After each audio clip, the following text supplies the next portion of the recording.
Hi friends, welcome back to Radhika Kalyan channel. ఈరోజు మనం చేస్తున్న వ్లాగ్ వచ్చేసి బెంగళూరులో గిరినగర్లో ఉన్న శ్రీ కార్యసిద్ధి ఆంజనేయ స్వామి గురించి. ఈ కార్యసిద్ధి ఆంజనేయ స్వామి అనే పేరు ఎందుకు వచ్చింది, ఏమిటి అనేది అయితే మనం గుడి దగ్గరికి వెళ్ళి తెలుసుకుందాము. ఈరోజైతే నేను కార్యసిద్ధి ఆంజనేయ స్వామి గుడికి వెళ్తున్నాను. నేను మా ఫ్రెండ్స్తో కలిసి వెళ్తున్నాను అనమాట. అక్కడ వెళ్ళి మనము మొక్కుకుంటే తీరని కోరిక అనేది ఉండదన్నమాట. అంటే మీరు పూర్తిగా నమ్మకం పెట్టి స్వామివారి మీద మొక్కుకుంటే కనుక తీరని కోరిక అనేది అయితే ఉండదన్నమాట. మా అపార్ట్మెంట్స్ నుంచి కానీ ఎక్కడెక్కడి నుంచి జనం ఎంతోమంది, వందల మంది, వేల మంది వచ్చి కార్యసిద్ధి ఆంజనేయ స్వామి గుడికి వస్తారనమాట.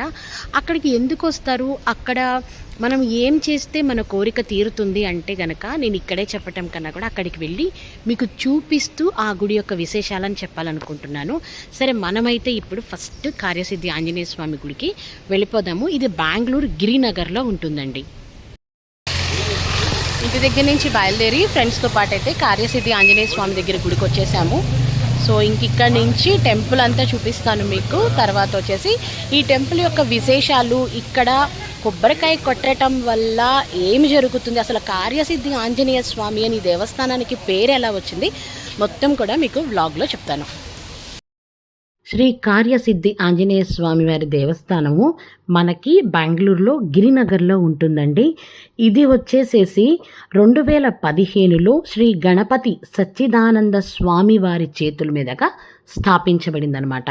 అలాగే ఇక్కడ మొత్తము 3 హనుమంతుని విగ్రహాలు ఉంటాయన్నమాట. అది ఒకటి వచ్చేసేసి ఎత్తైన ఏకశిలా విగ్రహం, ఇప్పుడు నేను మీకు చూపిస్తున్నాను చూడండి, ఇదనమాట ఎత్తైన ఏకశిలా విగ్రహం ఒకటి.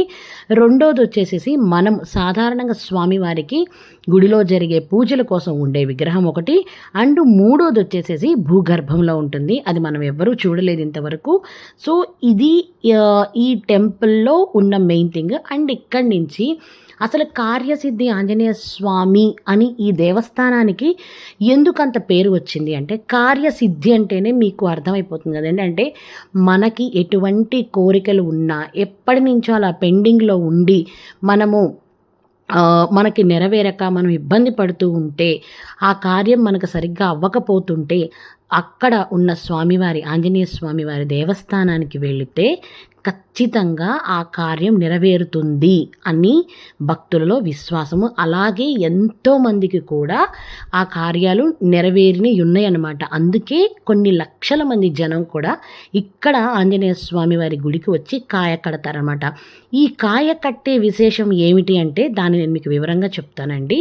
అండ్ ఇక్కడ మనం కోరుకుండే కోరిక అంటే ఇది ఒక 16 రోజుల దీక్ష అనమాట.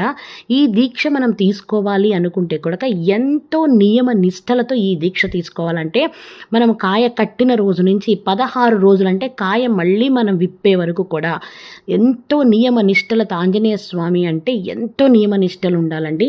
ఎటువంటి అంటు ముట్టు ఇలాంటివి తగలకూడదు, మాంసాహారం తినేవాళ్ళు తినకూడదు, బ్రహ్మచర్యం ముఖ్యంగా పాటించాలి. వీటన్నిటిని మేము అధిగమించగలము అనుకుంటేనే ఈ యొక్క దీక్ష తీసుకోవాలి. మనం మొదటి రోజు ఇక్కడ దేవస్థానానికి వచ్చి మన మనసులో, అంటే మన హస్బెండ్ జాబ్ కావచ్చు, ఆరోగ్యం కావచ్చు, పిల్లల పెళ్ళిళ్ళు కావచ్చు, అసలు ఎందుకు ఎప్పటి నుంచి అలా మొండిగా ఉంటున్న కోరికలన్నీ కూడా ఇక్కడికి ఆంజనేయ స్వామి వారి సన్నిధికి, కార్యసిద్ధి ఆంజనేయ స్వామి వారి సన్నిధికి వచ్చి మనం మనసారా నమ్మి దండం పెట్టుకుంటే ఖచ్చితంగా కూడా ఇక్కడ కోరిక నెరవేరుతుంది అని భక్తుల విశ్వాసం అన్నమాట. సో ఇక్కడ అది మనం ఎలా చేయాలి, ఈ దీక్ష ఏంటి అంటే ఇక్కడ ఒక పద్ధతి ఉంటుందండి. ఈ దీక్షని తీసుకోవడానికి ఒక పద్ధతి ఉంటుంది. అదేంటంటే ఇక్కడికి రాగానే మీకు ఒక కొబ్బరి బోండం ఇస్తారు. ఆ కొబ్బరి బోండం వచ్చేసేసి అక్కడే మనకి కౌంటర్లో ఇస్తారు. ఆ కొబ్బరి బోండం ఏంటంటే మనకి ఒక నెంబర్ ఇస్తారనమాట. ఆ కొబ్బరి బోండం మీద ఒక నెంబర్ ఇస్తారు. అలాగే మీకు రో ఇస్తారనమాట. ABCDEFZ అంత A to Z వరకు కూడా రో ఉంటుందన్నమాట. గుడి లోపల ఉంటుంది, గుడి బయట కూడా రో ఉంటుంది. మనం వెళ్ళి ఆ కొబ్బరికాయను తీసుకొని చక్కగా వెళితే, లోపలికి వెళితే కొబ్బరికాయను చూపిస్తాను చూడండి. ఇక్కడ మనకి ఇదిగోండి, వాళ్ళ దగ్గరే ఇలా కొబ్బరికాయలు ఉంటాయి అన్నమాట. మనకు అట్లానే తాడు కట్టు ఉంటుంది, అది తీసుకొని లోపలికి వెళితే స్వామివారు అంటే పంతులు గారు మనకి ఆంజనేయ స్వామి వారి ముందు కూర్చోబెట్టి మన చేత సంకల్పం చేపిస్తారు. అండ్ దీక్షని ప్రారంభించమని చెప్తారు. తీసుకొని మొదటి రోజు కాయ తీసుకోగానే మనము 16 ప్రదక్షిణాలు, ఇది ఇప్పుడు అందరు తిరుగుతున్నారు చూడండి, ఇలాగ గబగబ 16 ప్రదక్షిణాలు చేసేసి మన మనసులో ఉన్న కోరికని కొబ్బరికాయ కట్టి దండం పెట్టుకోవాలండి. ఆ రోజు నుంచి కూడా మొత్తం ఈ 16 రోజుల దీక్షలో 4 సార్లు ఈ ఆలయానికి రావాల్సి ఉంటుందన్నమాట. టోటల్గా 4 సార్లు అంటే మనం వెళ్ళిన రోజు ఒకరోజు, తరువాత 2 రోజులు మనం ఇప్పాలన్నమాట కాయ. 16వ రోజు వెళ్ళి ఇప్పాలన్నమాట కాయ, అది ఒకరోజు. టోటల్గా మనకి ఈ 16 రోజుల దీక్షలో 4 సార్లు మనము ఈ దేవస్థానానికి వెళ్ళాల్సి ఉంటుంది. వెళ్ళి మనం ఇలాగే 16 ప్రదక్షిణాలు చేసి నమస్కారం చేసుకొని రావాలన్నమాట. చూడండి ఇలాగనమాట, AB రో ఉంది కదా, మీకు అక్కడ ఆ నెంబర్ ఇస్తారనమాట. నేను మీకు చూపిస్తాను ఉండండి. ఇప్పుడు ఇక్కడ ఉంది చూడండి, ఇదిగోండి, ఇది డి రో నెంబరు, ఆ డేట్ కూడా వాళ్ళే వేస్తారు. అక్కడి నుంచి మీరే గుర్తు పెట్టుకోవాలండి. 16వ రోజు మీరే గుర్తు పెట్టుకోవాలి. ఎటువంటి పరిస్థితుల్లో ఎటువంటి ఆటంకం రాకుండా ఉండేటట్టయితేనే మీరు ఆ కొబ్బరికాయని కట్టాలి అక్కడ. సో కట్టిన తర్వాత 16 రోజుల దీక్ష 4 సార్లు ఈ దేవస్థానానికి వస్తారు కదా, వచ్చి 16 ప్రదక్షిణాలు చేసిన తర్వాత 4వ రోజు అంటే 4వసారి వెళ్తారు కదా, వెళ్ళినప్పుడు మీరు ఆ కాయని విప్పుకొని వచ్చి స్వామివారి దగ్గర మళ్ళీ కూర్చుంటే, అంటే పంతులు గారి దగ్గర కూర్చుంటే వాళ్ళు కాయ విప్పారు కదా దాని యొక్క మంత్రం చెప్తారు. అలాగే ఆ కాయ విప్పిన తర్వాత ఏం చేయాలనేది కూడా చెప్తారు మనకి. ఆ కాయ విప్పిన తర్వాత ఇంటికి తీసుకొని వెళ్ళి ఆ స్వామివారి సన్నిధిలో పెట్టి పూజ చేసి కొబ్బరికాయ కొట్టి స్వామికి స్వీట్ ఏమన్నా ప్రసాదం చేసి అందరికీ పంచాలి. అండ్ ఈ దీక్ష ఇంతటితో అయిపోదండి. మనము కాయ కట్టినప్పుడు వాళ్ళు మనకొక దారం కడతారు, ఆరెంజ్ కలర్ దారం కడతారు. ఆ 16 రోజుల ఆ దారము ఎలాంటి పరిస్థితిలో ఊడిపోకుండా కూడా జాగ్రత్త పడాలి. అలాగే మనకు ఒక మంత్రం ఇస్తారనమాట. ఆ మంత్రాన్ని ప్రతిరోజు 108 సార్లు జపించాల్సి ఉంటుంది. సో ఇది దీక్ష కార్యసిద్ధి.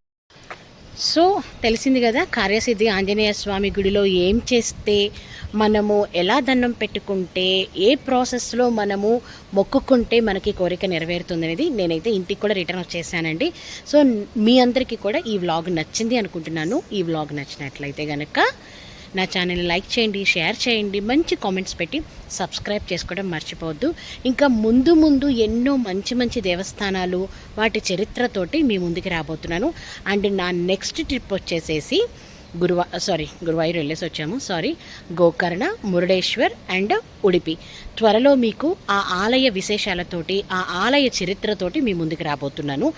సో నేను చెప్పినట్టు మీ అందరికీ ఏమన్నా హస్బెండ్ జాబ్ గురించి, ఆరోగ్యం గురించి, పిల్లల గురించి ఏవైనా సరే మంచి కోరిక ఉంటే గనక ఆంజనేయ స్వామి గుడికి వెళ్ళి చక్కగా ఆ కాయ కట్టి నమస్కారం చేసుకొని ఆ 16 రోజుల్లో 4 సార్లు దేవస్థానాన్ని దర్శించుకొని 16 ప్రదక్షిణాలు చేసుకొని వాళ్ళు ఇచ్చిన మంత్రాన్ని రోజు 108 సార్లు జపించి ఆ 16 రోజులు కూడా మనము అంటే బ్రహ్మచర్యం పాటించాలి. అంటే నాన్ వెజ్ తినేవాళ్ళు కావచ్చు, ఇవన్నీ కూడా కొంచెం జాగ్రత్తగా ఉండాలి. ఆ తర్వాత ఎటువంటి పరిస్థితుల్లో కూడా అంటు ముట్టు అనేది ఉండకూడదు. ఎవరైతే కాయ కట్టాలనుకుంటున్నారో ఆ కాయ కట్టేవాళ్ళు లేడీస్, ముఖ్యంగా మనకి ఇంట్లో కొంచెం ప్రాబ్లమ్స్ ఉంటాయి కదా, లేడీస్ ప్రాబ్లమ్స్, అవి క్లియర్ అయిన తర్వాత కాయ కట్టుకోండి. ముందుగా కాయ కట్టి మధ్యలో ప్రాబ్లం అయితే తెచ్చుకోవద్దు. సరే అండి, ఉంటాను మరి.